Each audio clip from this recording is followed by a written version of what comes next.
पढ़ेंगे application of gravity. पिछले class में हम लोग कुछ टर्म्स के बारे में बात किए थे जो हम लोग को जरूरी रहने वाला था AOD.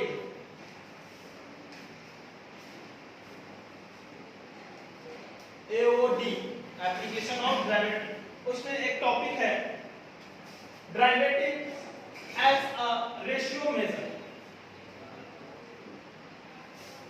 The rate change of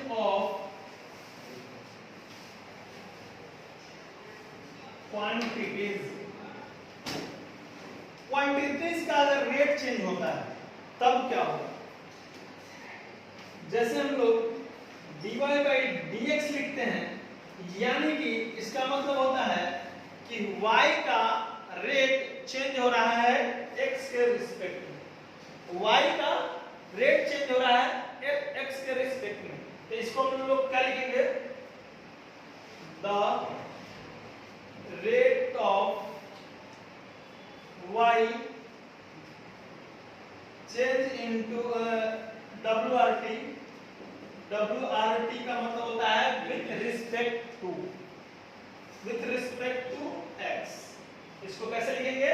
इस फॉर्म को the rate of y change WRT x, मतलब कि x के रिस्पेक्ट में y का डिफरेंशिएशन।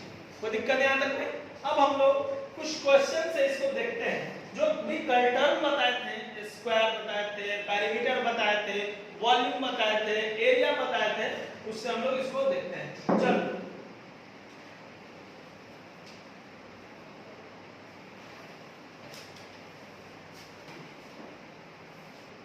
क्वेश्चन देख रहे हैं। The rate of change of area of circle WRT its radius, यानी कि एरिया ऑफ सर्कल का रेट निकालना है रेडियस के रिस्पेक्ट में। तो हम लोग एरिया बराबर क्या जानते हैं? एरिया ऑफ सर्कल बराबर पाई आर स्क्वायर, ठीक? यानी कि हमको किसके रिस्पेक्ट में चाहिए था? रेडियस के रिस्पेक्ट में, यानी कि dr और इधर भी dr कर सकते हैं। तो इधर dA इक्वल्स टू dr। अब देखिए यहाँ r है, यहाँ भी r है। पाई क्या होता है? कांस्टेंट होता है। पाई का वैल्यू क्या होता है? कांस्टेंट होता है, यानी कि पाई बाहर हो गया और r स्क्वायर का क्या होता है? 2r, और dr by dr उसका वैल्यू क्या होता है? dr by dr इधर बच गया तो dr by dr का वैल्यू 1। तो dA by dr equals to pi 2r और यहाँ इनटू 1। अब देखिए यहाँ r बराबर क्या लेना है? यहाँ 6, यानी dA by dr बराबर हाँ 2 पाई r के जगह क्या लेना है? 6, यानी कि ये क्या आ जाएगा? 12 pi. The rate of change of area क्या हो जाएगा? 12 पाई। क्या आ जाएगा? 12 पाई। इस क्वेश्चन को जरा लिख लीजिए।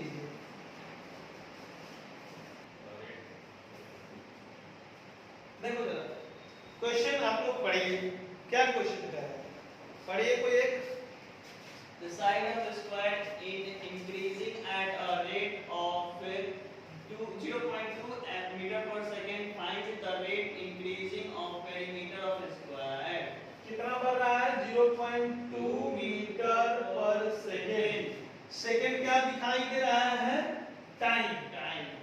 और m यानी कि कोई लेंथ, यानी लेंथ तो कर रहा है, यानी साइड तो क्या है? लेंथ, यानी कि ds by dt equals to दिया हुआ है 0.2 मीटर पर सेकेंड, ठीक? और पेरीमीटर पूछ रहा है, कह रहा है कि पेरीमीटर का रेट चेंज कितना का होगा? तो p बराबर क्या होता है? a square. Perimeter of a square बराबर क्या होता है? 4 इनटू साइड, यानी कि 4s लिख सकते हैं लोग यहाँ 4s, ठीक? तो यहाँ dp by dt और यहाँ 4ds by dt लिख सकते हैं। अब देखिए यहाँ जो 4dp by dt तो यहाँ 4 बाहर और यहाँ ds बाई dt हो जाएगा, ds बाई dt होगा कि नहीं, क्योंकि डिफरेंशिएशन फोर तो डिफरेंशिएशन नहीं हुआ, कांस्टेंट था तो बाहर निकल गया, और ds बाई dt का वैल्यू दिया हुआ है क्या 4 into 0.2 मीटर पर सेकेंड, तो ये क्या आ जाएगा 0.8 मीटर पर सेकेंड, ये हो गया आंसर। बात समझ रहे हैं क्वेश्चन में? यहाँ पे क्या क्या कर रहा है, the side of increasing the rate of the size of a square is increasing at the rate of 0.2 meter per second. Find the rate increase by perimeter of a square. Perimeter बराबर हमको क्या पता है कि 4s होता है, 4 into side, और dp by da हमको निकालना है, dp by da हमको निकालना है, तो 4 यहाँ कांस्टेंट है, निकल जाएगा बाहर, तो ds by dt, और ds by dt का वैल्यू क्या दिया हुआ है 0.2, तो 0.2 से हम इसको मल्टीप्लाई कर देंगे तो कोई दिक्कत चलिए क्वेश्चन करो कोई। The radius of air bubble is increasing at the rate of 0.5 centimeter per second. At what rate is volume of the bubble increasing when r is equal to 1 centimeter? The radius of air increases the rate of 0.5 meter. ये important हुआ, ये important हुआ, यानी कि dr by dt क्या दिया हुआ है 0.5 मीटर पर सेकंड, सेंटीमीटर पर सेकंड। बात समझ रहे हैं? अब उसके बाद यहाँ हम लोग क्या कह रहे हैं, what rate of is volume of bubble increase. ठीक, तो हम लोग वॉल्यूम क्या जानते हैं, बबल किस टाइप का आता है, एस्फेयर, तो एस्फेयर का वॉल्यूम क्या होता है 4/3 पाई r क्यूब, कोई दिक्कत है याद रखना। और यहाँ वेग क्या करा है, वेग r बराबर 1, यानी कि dv by dt हमसे मांग रहा है, क्वेश्चन का मान क्या है dv by dt, the rate change, याद रखना at what rate is volume of the bubble increase. ठीक, तो यहाँ हम लोग 4/3 और पाई को क्या कर देंगे बाहर, यानी कि dr3 by dt लिख सकते हैं, कोई दिक्कत? चैन रूल सभी को याद है, बताइए क्या था जरा। यहाँ अगर dr और dr से मल्टीप्लाई कर दे तो किसी को दिक्कत, लेकिन हम नहीं करेंगे, क्यों? क्योंकि अब तो आप लोग नॉलेजेबल हो चुके हैं कि चैन रूल होता है, तो यहाँ हम लोग डायरेक्ट यहाँ 3r² और यहाँ dr by dt लिख देंगे, तो आपको कोई दिक्कत होगा बताइए? ये वाला पोर्शन दिक्कत है, क्योंकि आप लोग तो जानते हैं कि चैन रूल होता है, चैन रूल के कारण ही ऐसा होगा, तो कोई दिक्कत हमको लगता है कि नहीं होगा। तो अब देखिए ये 3 से ये 3 कैंसिल हो सकता है, यानी कि dv by dt इज 4 और ये पाई और ये r² और यहाँ dr by dt लिख सकते हैं।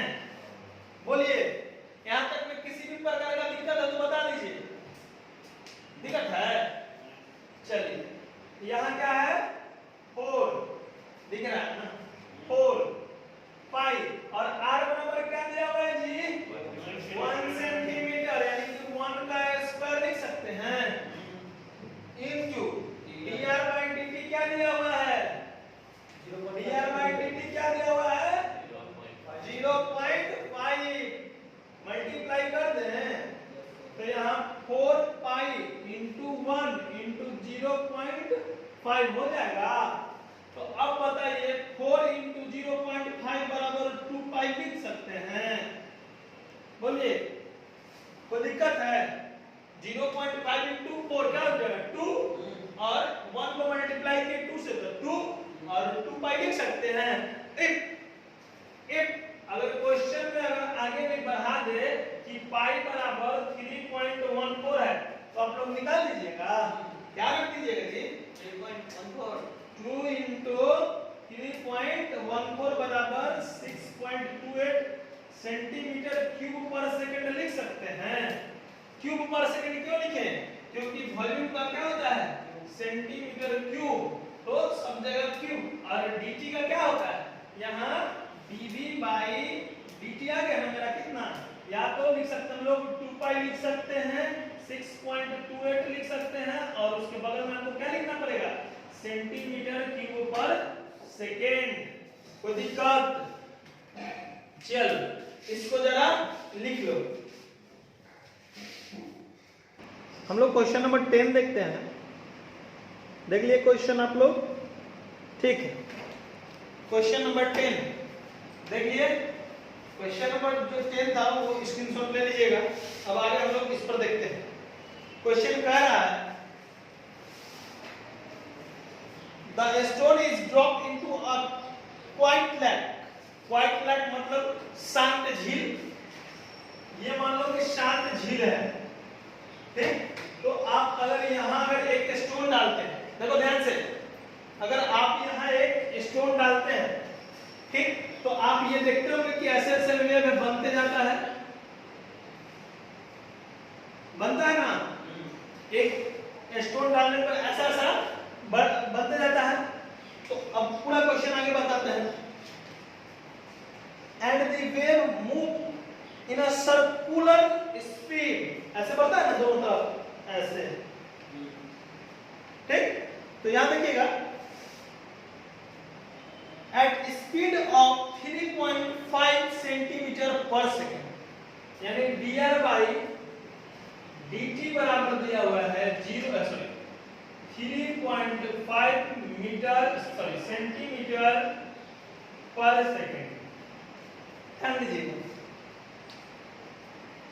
At the instant when the radius of circular wave, अब कह रहा है कि व्हेन r बराबर, when r is equals to 7 centimeter, how fast the enclosed area increases, यानी कि dA by dt बराबर कितना से इंक्रीज कर रहा है, ये हमको निकालना है। फिगर देख रहे हैं कैसा दिख रहा है फिगर? एक हम लोग, ये मेरा स्टोन है, ये मेरा क्या है? स्टोन है, ठीक। ये फेंके, पहला सर्कल छोटा सा बनता है, पहला सर्कल छोटा सा बनता है, फिर उसके बाद थोड़ा सा बड़ा बड़ा बड़ा बड़ा बड़ा होता जाता है ना, और लास्ट जितना लास्ट आता है उतना तक हो जाता है, ठीक। अब जरा हम लोग देखते हैं, ठीक ना, देखते हैं वहां। अब यहाँ एरिया ऑफ सर्कल आप लोग को पता है पाई आर स्क्वायर होगा, यानी कि dA बाई dt बराबर d pi r square by dt लिख सकते हैं। यानी यहाँ dA by dt is equals to pi, और यहाँ 2r, और इनटू यहाँ dr बाई dt लिख सकते हैं। बोलो, लिख सकते हैं ना। अब देखिए यहाँ कह रहा है कि जब r बराबर क्या था? 7 था। r बराबर क्या था? 7, यानी कि पाई इंटू 2 इंटू r बराबर 7 इंटू, और dr बाई dt कितना दिया हुआ जी? 3.5। अब देखिए यहाँ पाई का भी वैल्यू दिया हुआ था 22/7, कितना दिया हुआ था? 22/7।